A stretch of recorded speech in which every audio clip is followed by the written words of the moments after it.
मित्र नमस्कार. राजकारणात कधी काही होईल याचा नेम नाही. मग ते चांगलं असो की वाईट असो. भले भले फुशारक्या मारणारे, बढाया मारणारे लोक पुढच्या क्षणी गारद होतात. आज मी याच विषयावर बोलणार आहे. कारण एकनाथ शिंदे गटाची पदाधिकारी इथे म्हणतो, विधान परिषदेत आम्ही 7 जागा मिळवूनच दाखवू. आविर्भावात आणि अशा फुशारक्या वर यावं लागलं आहे आणि 4 जागांवर समाधान झालं आहे. दुसरीकडे अजित पवार गटाने 3 जागा मागितल्या होत्या, तर त्या ठिकाणी त्यांना 2 जागा मिळालेल्या आहेत. काही प्रमाणात भाजपला सुद्धा या प्रकरणात तडजोड करावी लागली. पण मित्रांनो, भाजप हा याच्यातला वरचढ पक्ष आहे आणि तुम्हाला माहिती असेल या तिन्ही पक्षांमध्ये महायुतीवर भाजपचीच कमांड आहे, हे पण तुम्हाला माहिती आहे. त्यामुळे भाजप काही ना काही पुढचं ध्येय लक्षात ठेवून स्वतः 2 पावलं मागे येतो. पण या दोन्ही पक्षांना, अजित पवार गट असेल किंवा एकनाथ शिंदे गट असेल, हे दोन्ही गट असे आहेत की त्यांना कोणतंही ध्येय ठेवून 2 पावलं मागे येता येत नाही. कारण त्यांचे ध्येयच नष्ट करण्याचं काम सध्या भाजप करत आहे. आता अजित पवार गट तर वेगळा ठेवा, कारण त्यांच्यामध्ये सध्या गोंधळलेली परिस्थिती आहे. कोण नेता, कोण छोटा, कोण मोठा हे साधून ठरलेलं आहे. त्यामुळे सध्या गोंधळलेल्या अवस्थेत तो पक्ष आहे आणि तो दिवसेंदिवस परत परत परत परत बॅकफूटवर चाललेला आहे. आज आपण बोलणार आहोत एकनाथ शिंदे यांच्याविषयी, एकनाथ शिंदे यांच्या पक्षाविषयी. मित्रांनो, व्हिडिओ कुठेही स्किप न करता पाहायला विसरू नका. मित्रांनो, विधान परिषदेच्या निवडणुका काही दिवसांवर येऊन ठेपल्या आहेत आणि त्याचं जागा वाटप, महायुतीचं जागा वाटप जाहीर झालंय. हे जागा वाटप म्हणजे भाजपला हवं होत्या 11 जागा, त्यांनी 7 जागा लढवण्याचा निर्णय घेतला. अजित पवार गटाला हव्या होत्या 4 जागा, त्याने 3 जागा मिळाल्या आणि एकनाथ शिंदे यांच्या गटाला हव्या होत्या 7 जागा, तर त्यांना 4 जागा मिळाल्या. एकनाथ शिंदे यांच्या गटाचे पदाधिकारी, नेते मंडळी वारंवार सांगत होते की आम्ही आमच्या जागा ज्या आहेत, आम्ही 7 जागा मागितलेल्या आहेत, त्या 7ही जागा मिळाल्याशिवाय आम्ही गप्प बसणार नाही. पण तसं काही झालं नाही. अर्थात तुम्ही पाहिला असाल, एकनाथ शिंदे यांनी दिल्लीची वारी सुद्धा केली. तुम्ही पाहताय की एकनाथ शिंदे हे फडणवीसला बॉयकॉट करून नेहमी अमित शहाना जवळ करण्याचा प्रयत्न करतात.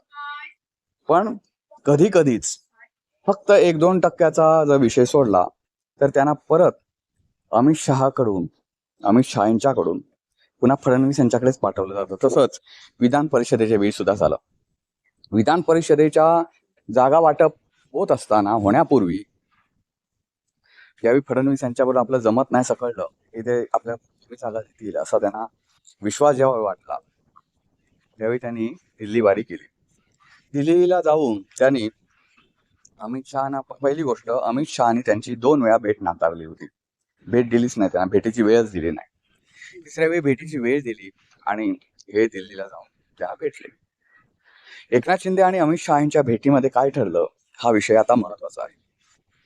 एकनाथ शिंदे यांना सांगण्यात आलं की विधान परिषदेचे जे काही सर्वाधिकार आहेत, जागा वाटपाचे असतील, त्याचा प्रचाराचे असतील, वगैरे वगैरे, प्रचाराचा काय फार विषय येणार नाही विधान परिषदेच्या निवडणुका असल्यामुळे, पण त्या ज्या गोष्टी आहेत तर त्याबाबत सर्वाधिकार हे देवेंद्र फडणवीस यांनाच आहेत. देवेंद्र फडणवीस यांच्या कोर्टात चेंडू गेला म्हणजे एकनाथ शिंदे यांच्यासाठी थोडा अडचणीचा ठरतो. कारण एकनाथ शिंदे आणि देवेंद्र फडणवीस यांच्यात काय नैसर्गिक संबंध नाही आहेत.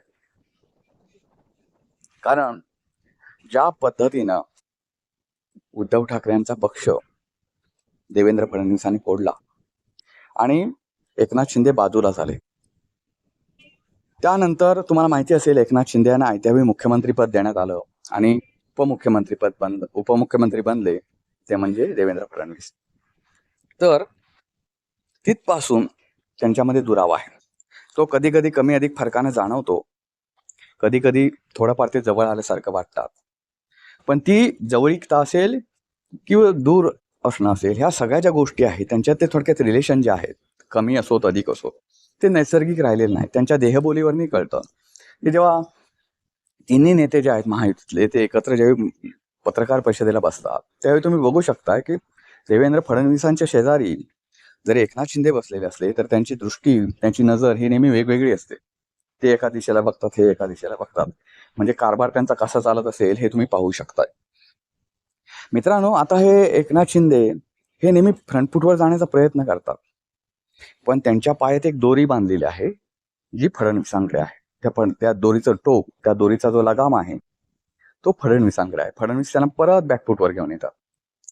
हा खेळ राजकारणात काय फक्त महायुतीमध्ये चाललाय असं नाही. महाविकास आघाडीमध्ये पण थोड्याफार फरकानं सुरू आहे. एवढा नाही, पण थोड्याफार फरकानं सुरू आहे.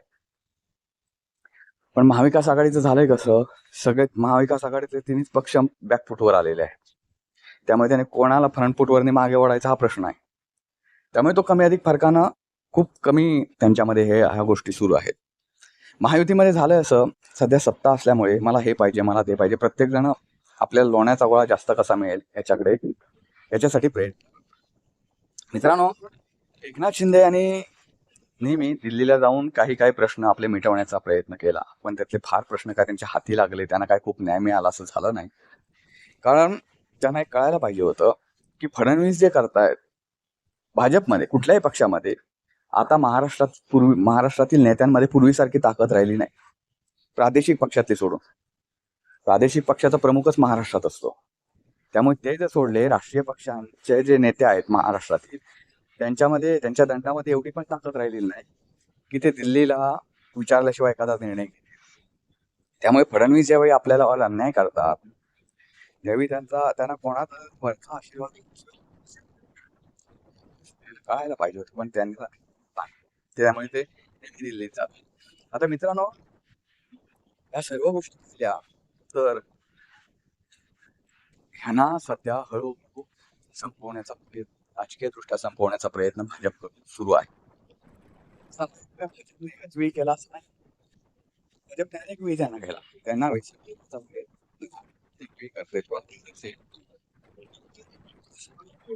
त्यावेळी त्यांना मुख्यमंत्री व्हायचं होतं, पण फडणवीसांची वर्णी लागली. त्यावेळी एकनाथ शिंदे रुसून गावामध्ये गेले होते तब्येतीचं कारण सांगितलं.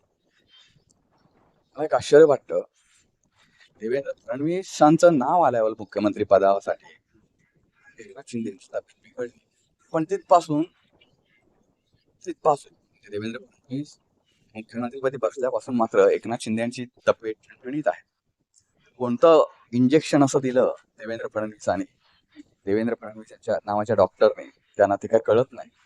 त्यानंतर कधी तब्येत बिघडली म्हणते गावात एकदाच गावाला फेरी मारण्याच्या दृष्टीने शेतीकडे लक्ष ठेवायचे दृष्टीने गेलं. 1 दिवसातच गेले ते आणि 1 दिवसातच आले. त्यानंतर असं कधी दीर्घकाळ गावाला गेले, मीडियापासून लांब राहिले, नाही. फडणवीस नावाचे डॉक्टर जे आहेत बँकेचे, त्यांच्याकडे काही ना काही इंजेक्शन आहे, छान आहेत ते, असं वाटतं ज्यांना आजार पळतो. तर असो, तर त्यावेळी असं इंजेक्शन दिलं तर तुम्हाला मी अगोदरच्या व्हिडिओमध्ये सांगितलं होतं, उदय सामंत यांना मुख्यमंत्री करायचं आणि एकनाथ शिंदे यांचा जसा उद्धव ठाकरे यांचा पक्ष रिकामा करून हा पक्ष अस्तित्वात गेला आणला, तसंच एकनाथ शिंदे यांचा पक्ष रिकामा करून उदय सामंत यांना नेता करायचं आणि उदय सामंत यांना उपमुख्यमंत्री करायचे. उदय सामंत त्याच्यासाठी तयार सुद्धा होते. आज सुद्धा तो प्लॅन बी भाजपच्या खिशात आहे. तर तो, आणि कारण एकनाथ शिंदे यांच्या बरोबर जे लोक आलेले आहेत ते एकनाथ शिंदे यांच्यावर प्रेम करतात. ते सगळे एका विचारांचे आहेत की आपण सत्तेमध्ये गेलो पाहिजे, विचारांचे आहेत ते, म्हणून ते एकनाथ शिंदेबरोबर गेले. उद्धव ठाकरे यांच्याबरोबर राहिलेल्या लोकांमध्ये एक प्रामाणिकपणा आहे. सत्ता नसली तरी चालेल, पण आम्ही ठाकरे घराण्याची साथ सोडणार नाही, मातोश्रीची साथ सोडणार नाही.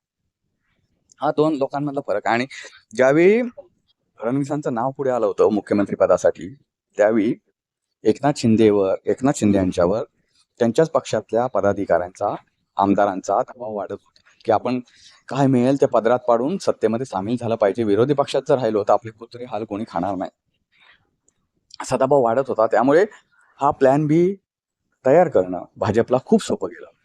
आणि प्लॅन बी तयार होतो याचं कळल्यावर एकनाथ शिंदे यांना कळलं की साला आपला उपमुख्यमंत्रीपद पण मिळणार नाही. त्यामुळे शेवटी एवढ्या मोठ्या प्रचंड मुख्यमंत्रीपद आणि मुख्यमंत्रीपद नसेल तर अर्थमंत्र्यासकट सगळे खाते, गृहमंत्रीसह खाती आपल्याला मिळावीत, अशा मोठ्या मोठ्या मागण्या करणारे एकनाथ शिंदे हे लगेचच शपथविधीच्या दरम्यान मुंबईमध्ये दाखल झाले. हे सर्व घटनाक्रम पाहिलं तर एकनाथ शिंदे यांना नेहमी दाबून मारण्याचा प्रयत्न होतोय, हे तुम्हाला दिसतंय. एकनाथ शिंदे आणि आता तुम्हाला माहिती असेल, एकनाथ शिंदे सुद्धा कुरघोड्या करण्याचा प्रयत्न करतात, पण फार त्याच्यामध्ये त्यांना यश येतंय असं नाही. आता तुम्ही मनोज जरांगे उदय सामंत हे काही दिवसांपूर्वी मनोज जरांगे पाटील यांना भेटले होते आणि त्यानंतर लगेचच जरांगे पाटील यांनी स्वतःच्या उपोषणाची तारीख दिली आणि ते फडणवीसांविरोधात बोलायला लागले नेहमीप्रमाणे. त्यांचं म्हणणं असं होतं की एकनाथ शिंदे यांच्या मुख्यमंत्री असताना त्यांच्या काळामध्ये ज्या प्रमाणात कुणबी प्रमाणपत्र ज्या वेगाने वाढण्यात आले, तो वेग काळ कमी झालेला काही ठिकाणी वाटण्यातच असं म्हणून त्यांनी फडणवीसांवर निशाणा साधला. हे सगळं जर पाहिलं मित्रांनो, तर आता उपोषण तर जरांगे पाटील यांनी मागे घेतलेलं आहे. एकनाथ शिंदे हे स्वतःला मराठा समाजाचे पण प्रोजेक्ट करण्याचा प्रयत्न करतायत, पण ते प्रोजेक्ट होत नाही.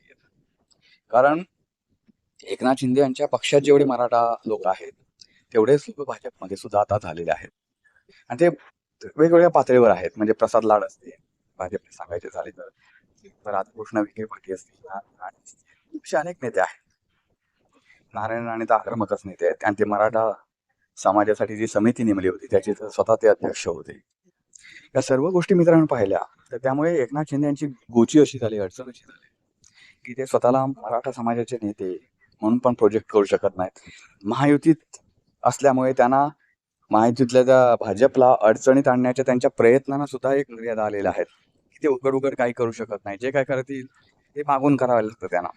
आता त्यानंतर एक महत्वाचा प्रश्न म्हणजे रायगडमध्ये तुम्हाला माहिती असेल, भरत शेठ गोगावले जे आहेत आमदार, त्यांना पालकमंत्रीपद हवं आहे.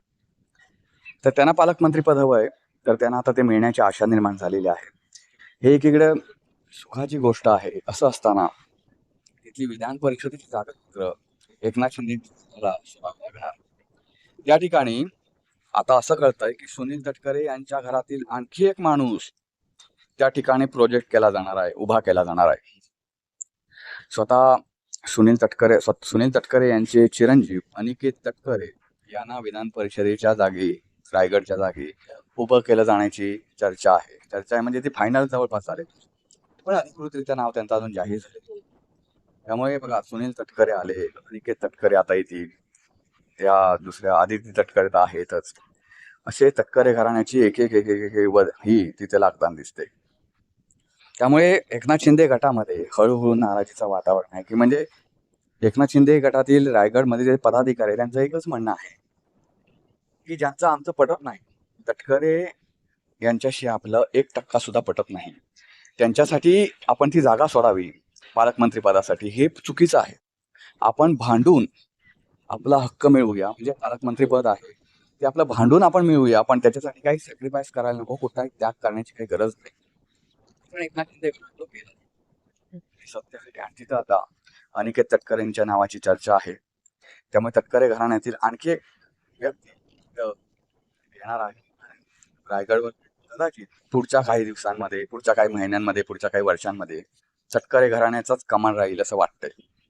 शिंदे सेना असेल, तुम्हाला एक सांगायचं म्हणजे शिंदे सेना आणि उद्धव सेना बंगल्यामुळे तटकरेंची तिथे खूप ही ताकद वाढली आणि या मूळ शिवसेना, एक संघ जी शिवसेना होती त्यांची ताकद ती दुभंगल्यामुळे कमी झाली.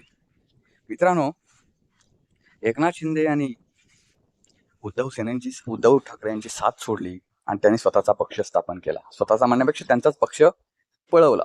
स्वतःचा पक्ष काय स्थापन नाही केला त्यांनी, तर तो पक्ष पळवला आणि स्वतःच्या दावणीला बांधला. पण गंमत अशी आहे, आज सुद्धा एकनाथ शिंदे यांचं राजकीय नुकसान काही टळलेलं नाही. पूर्वी उद्धव ठाकरे यांच्या पक्षात त्यांची गोची होत होती, त्यांची अडचण होत होती आणि आता भाजप त्यांची गोची अडचण. तुम्हाला एकूण प्रकरणाबद्दल काय वाटतं ते नक्की कॉमेंट बॉक्समध्ये कळवा. व्हिडिओ आवडला तर लाईक करा, शेअर करा आणि चॅनलला सबस्क्राईब करायला विसरू नका. पुन्हा भेटू पुन्हा एका अशा नवीन व्हिडिओसह. तोपर्यंत नमस्कार.